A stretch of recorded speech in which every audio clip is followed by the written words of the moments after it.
بسم اللہ الرحمن الرحیم۔ سوال یہ ہے کہ اگر مکلف احرام سے پہلے کوئی خوشبودار چیز کھا لے جس کی خوشبو احرام کے بعد تک اس کے منہ میں باقی رہے تو کیا یہ اس کے احرام کے صحیح ہونے پر اثر انداز ہوگا؟ اور اسی طرح اگر کوئی شخص احرام سے پہلے خوشبودار ٹوتھ پیسٹ سے اپنے دانت صاف کرے جس کی خوشبو احرام باندھنے کے بعد تک باقی رہے تو کیا احرام پر کوئی اثر پڑے گا؟ جواب میں آیت اللہ سیستانی فرماتے ہیں احرام پر کوئی اثر نہیں پڑے گا، لیکن احتیاط کی بنا پر اپنے منہ کو اس وقت تک دھوتا رہے جب تک اس خوشبو کا اثر ختم نہ ہو جائے۔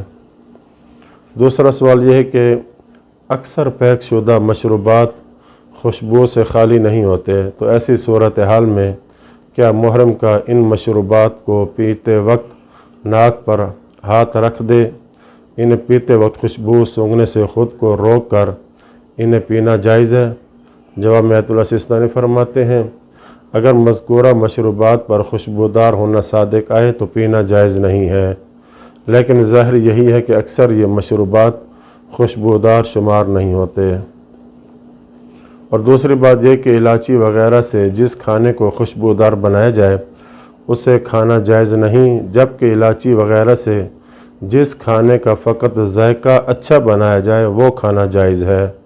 یعنی اگر الائچی فقط کھانے کا ذائقہ تبدیل کر دے تو کوئی حرج نہیں، لیکن اگر کھانے کی خوشبو بھی بدل جائے تو اسے کھانا جائز نہیں۔ اسی طرح وہ ادویات جس میں مالٹے یا پودینے کی خوشبو ہو، ان ادویات کو تناول کرنا جائز ہے، لیکن احتیاط واجب ہے کہ انہیں تناول کرتے وقت ان کی خوشبو نہ سونگھے۔ اور خوشبودار سگریٹ کے استعمال سے احتیاط واجب کی بنا پر اجتناب کرے۔ دوسرا سوال یہ ہے کہ کیا خوشبودار ٹیشو پیپرز کی خوشبو سونگھے بغیر یا ان کی خوشبو جسم یا لباس تک منتقل ہوئے بغیر ان کا استعمال جائز ہے؟ جواب میں آیت اللہ سیستانی فرماتے ہیں مذکورہ صورت میں اس کے استعمال کا جائز ہونا بعید نہیں ہے۔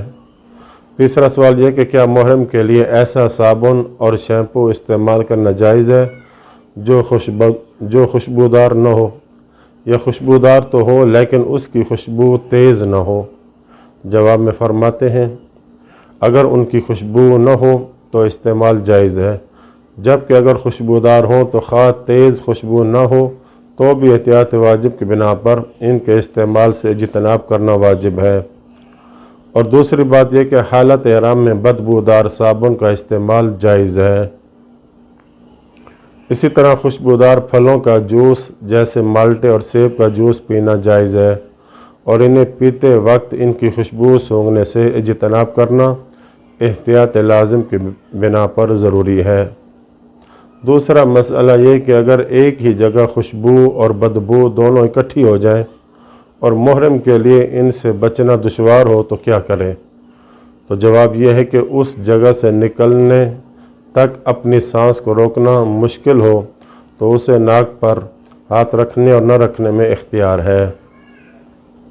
چوتھا سوال یہ کہ اگر محرم متعدد خوشبودار کھانے کھائے یا متعدد ایسے لباس پہنے جن میں خوشبو ہو تو کیا پہلی بار خوشبودار کھانا کھانے یا لباس پہننے کا کفارہ ادا کرنے کے بعد متعدد بار خوشبودار کھانا کھانے اور خوشبو پر مشتمل لباس پہننے سے کفارہ بھی متعدد بار واجب ہوگا، خواہ ایک ہی وقت میں کھائے اور پہننے یا مختلف اوقات میں؟ جواب یہ ہے کہ متعدد بار خوشبودار کھانے اور پہننے پر کفارہ بھی متعدد بار ہوگا، چاہے ایک بار کفارہ ادا کرنے کے بعد خوشبودار کھانا کھائے اور لباس پہنے یا کفارہ ادا کیے بغیر ہی متعدد بار خوشبودار کھانا کھائے یا معطر لباس پہنے۔ یعنی پس جتنی بار کھائے گا یا معطر لباس پہنے گا ہر بار ایک کفارہ اس پر واجب ہوگا۔ آخری بات یہ کہ گاڑیوں کے دھوئیں سے بچنے کے لیے ناک بند کرنا کیا جائز ہے؟ فرماتے ہیں کہ اس کے لیے جائز ہے کہ گاڑیوں کا دھواں ناک تک پہنچنے سے بچنے کے لیے چند لمحے اپنی سانس بند کر لے، لیکن بدبو سے بچنے کے لیے ناک پر ہاتھ رکھنا جائز نہیں ہے۔ وصلی اللہ علی محمد وآلہ بیتہ